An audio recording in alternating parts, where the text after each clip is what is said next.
Could it be that you're into muscles? I joked as I said this to her, who looked at my muscles and chuckled.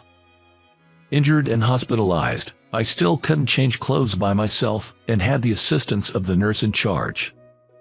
You're lean but muscular, looking good.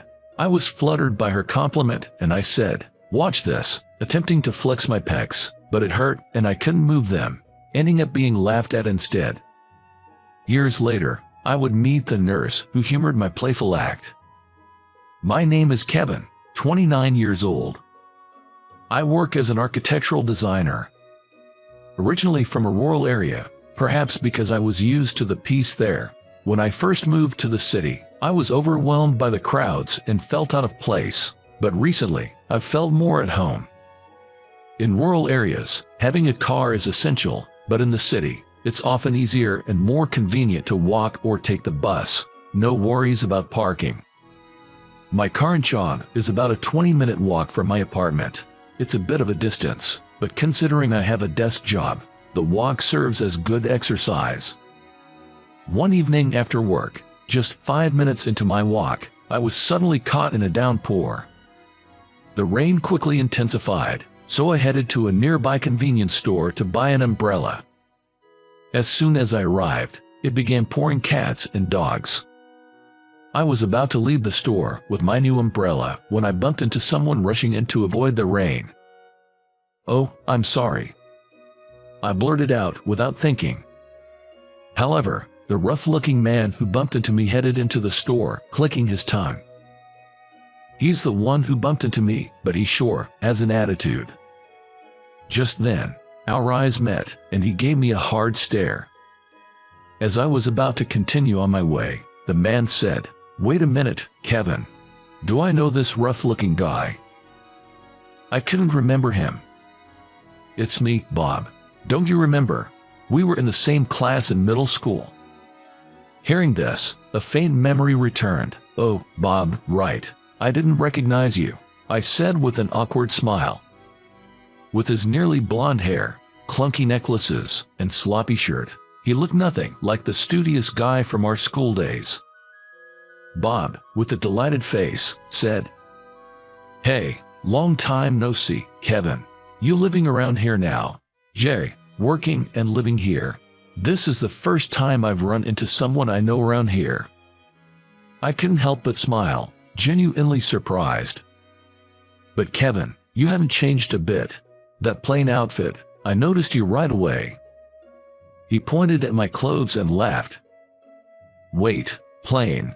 I instinctively looked down at my outfit. "Since we're here, let's chat for a bit. Join me for a smoke." And just like that, I ended up talking with Bob in the smoking area. "Oh, Kevin, you don't smoke. My bad." "No worries, I've got my coffee here." As we sheltered from the torrential rain, Bob lit up his cigarette, and I popped open a can of coffee. Whenever I tried to strike up a conversation, it seemed we'd lost our touch, and the talk would falter. Stuck in an awkward silence, wondering what to chat about, Bob broke the ice. "By the way, do you remember right after high school there were rumors about you just vanishing?" It was the first I'd heard such a story about myself, and I was taken aback. Bob then changed his expression and continued, "It's a shame, really. You had gotten into college on a recommendation and you were smart, but I heard your family had hard times and you had to work out of state. I was worried when you weren't at our high school reunion. Must have been tough." "Yeah, I did move out. Just didn't see a future for myself here." It made sense. Bob and I went to different high schools, and we didn't have mutual friends, so rumors like that weren't implausible. Plus, the house I grew up in, which used to belong to my grandma, was an old single-story. People probably thought we were poor. I'd had a feeling people thought so since middle school, and it seemed Bob was one of them. "Well, I get it. Not many decent jobs around here, even with your smarts. Just having a high school diploma must have been tough. I understand if you feel a bit bitter about it." Bob looked at me with pity, but I wasn't just a high school grad, nor had I moved just for work. I had always been interested in architecture, so I decided to pursue it at a university abroad where they taught cutting-edge methods. I was also good at Spanish and wanted to improve it even further. After honing my language skills, I attended that university for 4 years. Because I was abroad the whole time, I couldn't even attend our coming-of-age ceremony. I thought of telling Bob this, but I remembered he always seemed to have a beef with me in middle school. Although he had good grades, often just behind mine, it probably irked him that I kept nudging ahead, even if by a small margin. I never really paid him much mind, but for Bob, I was probably a constant thorn in his side.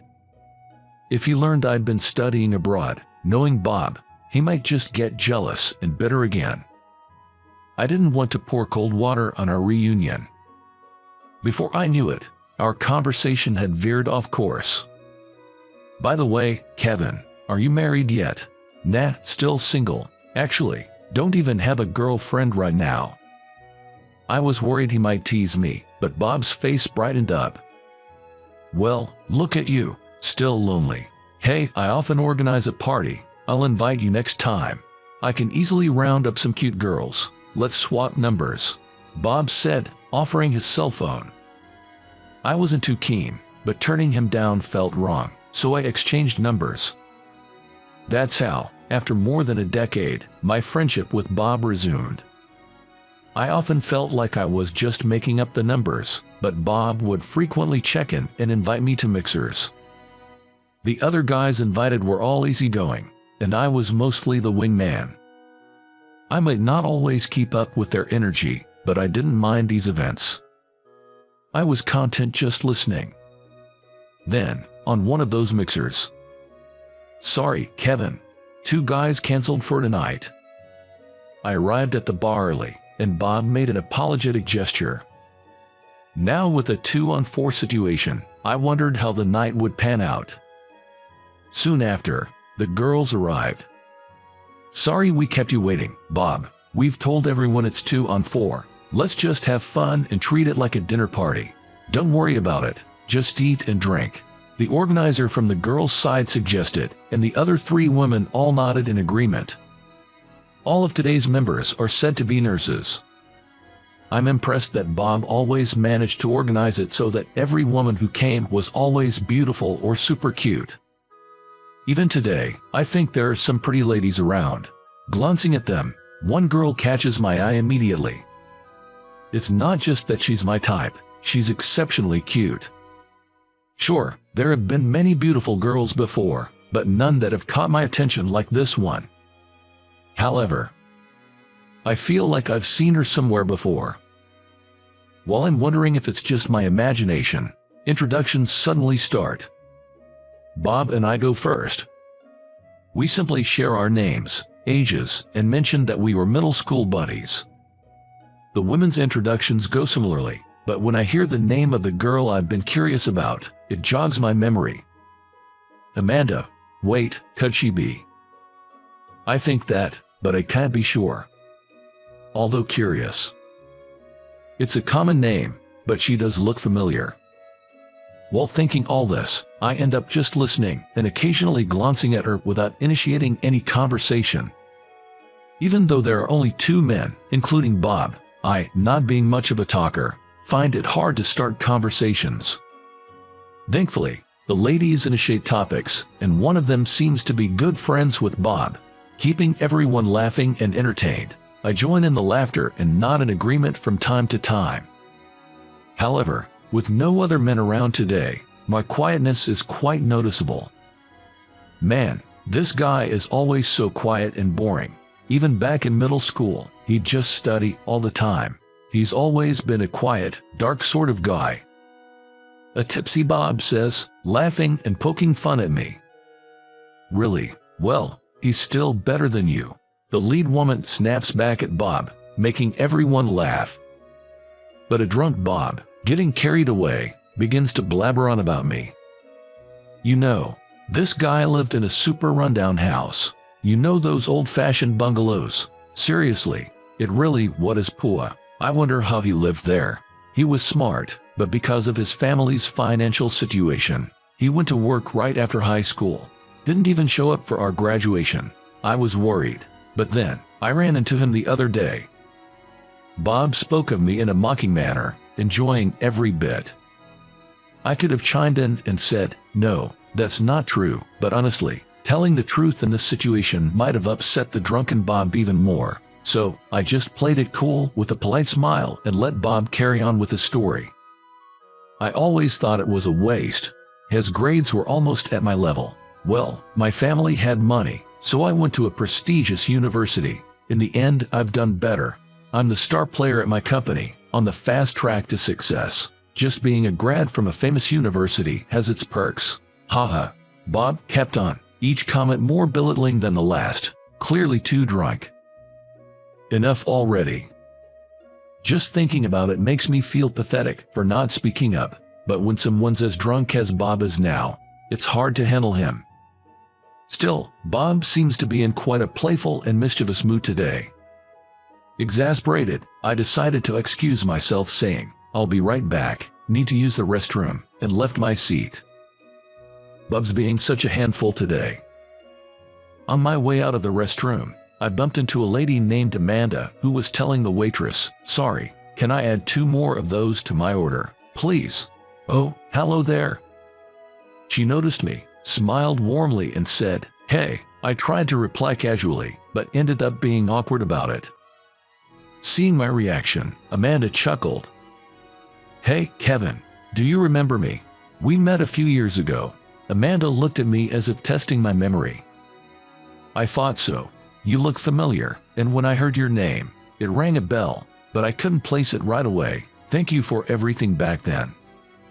I gave a nod of appreciation, making Amanda chuckle again. Oh, I just remembered. I was startled by Amanda's sudden exclamation. About what Bob said earlier, about you being a high school graduate, isn't that wrong? You had just graduated the university and started working at that time, right? I was surprised she remembered. Of course I remember. Never underestimate a nurse's memory, she said with a laugh. So, did you achieve your dream of becoming an architect? Yeah, I did. She clapped her hands in joy and said, that's great. Congratulations. 5 years ago, I was walking to work when I got involved in a traffic accident. It was a collision between 2 cars, and the impact caused one of the cars to veer onto the sidewalk, hitting me. I was immediately taken to a nearby hospital. After some x-rays, it was found that I had a broken leg and a cracked rib.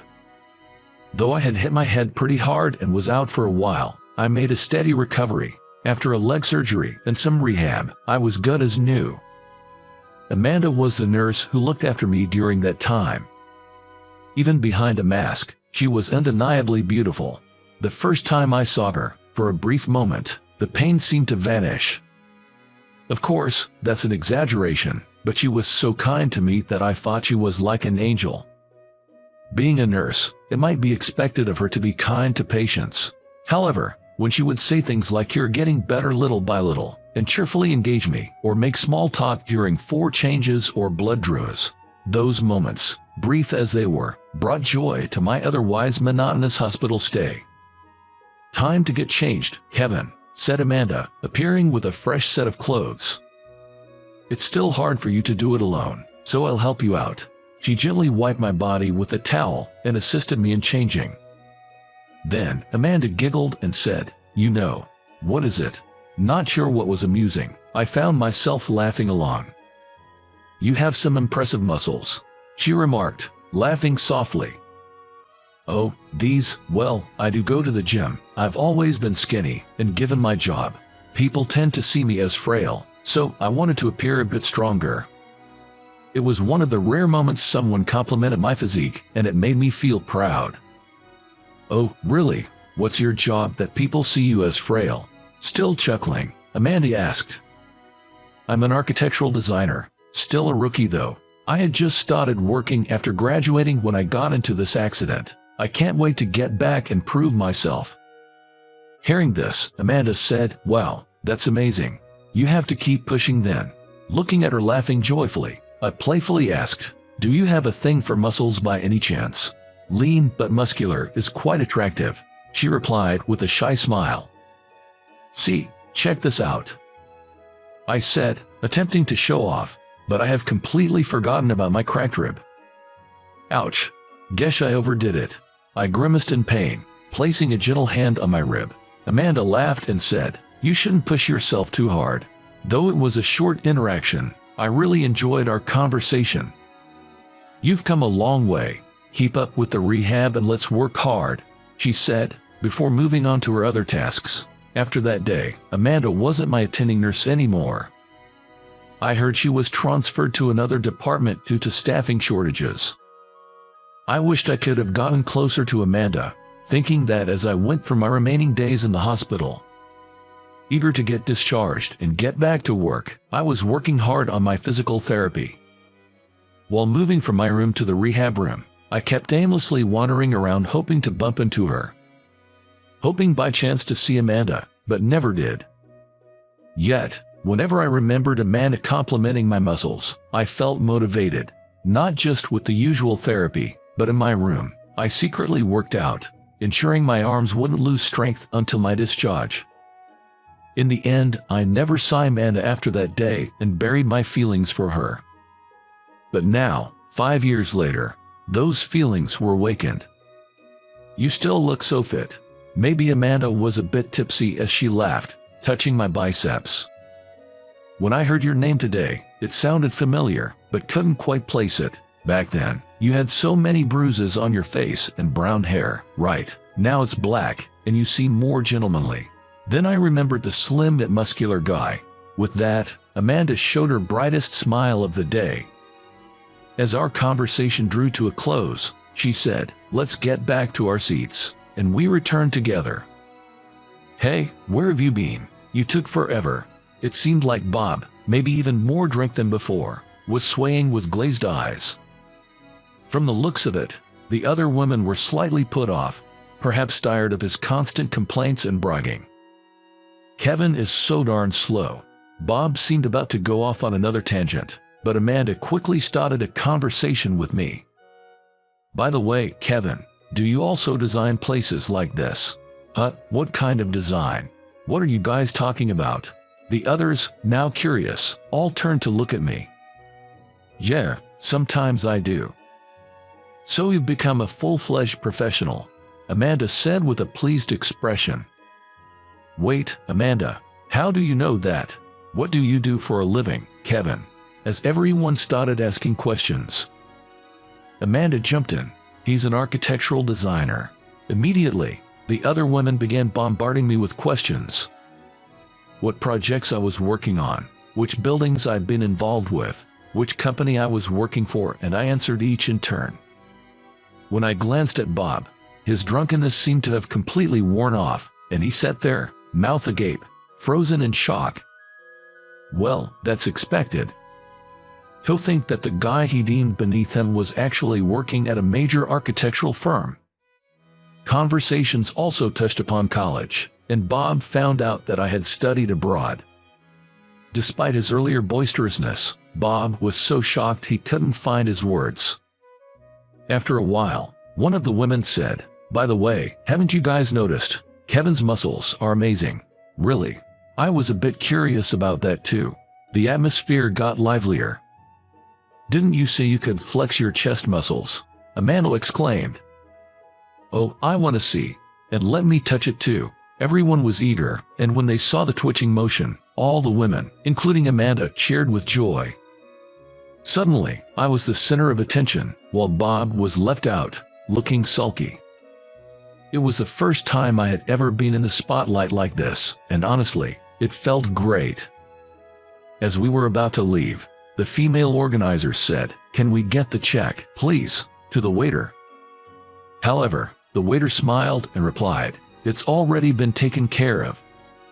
Everyone was surprised and asked, "What do you mean?" I shouted, "Tonight's on me."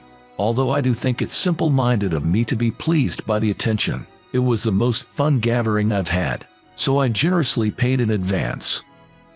Everyone tried to decline my offer, but in the end I insisted, "I really want to treat everyone today," and they gratefully accepted. After that day, Bob never invited me to another party. He hasn't contacted me, and I haven't reached out either. However, the bright side is that after that gathering, I managed to exchange contact details with Amanda.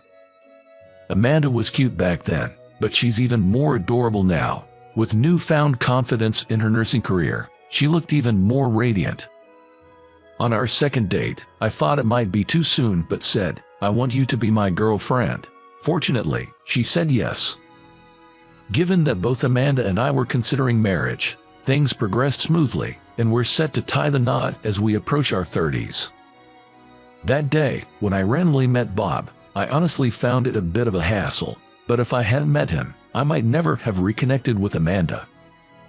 Even though he teased me a lot, I'm grateful to Bob for that reunion with Amanda. Life's pretty great now. My career's going well, and I've successfully become a licensed architect. It feels like all my hard work has paid off. With that success, I'm also drawing a more than decent salary. One of my dreams is, of course, to build a happy home with Amanda, but I'm also dreaming of setting up my private practice one day. Amanda, on her part, wants to continue her nursing job. We hope to support each other throughout our lives and eagerly await the day we become a family.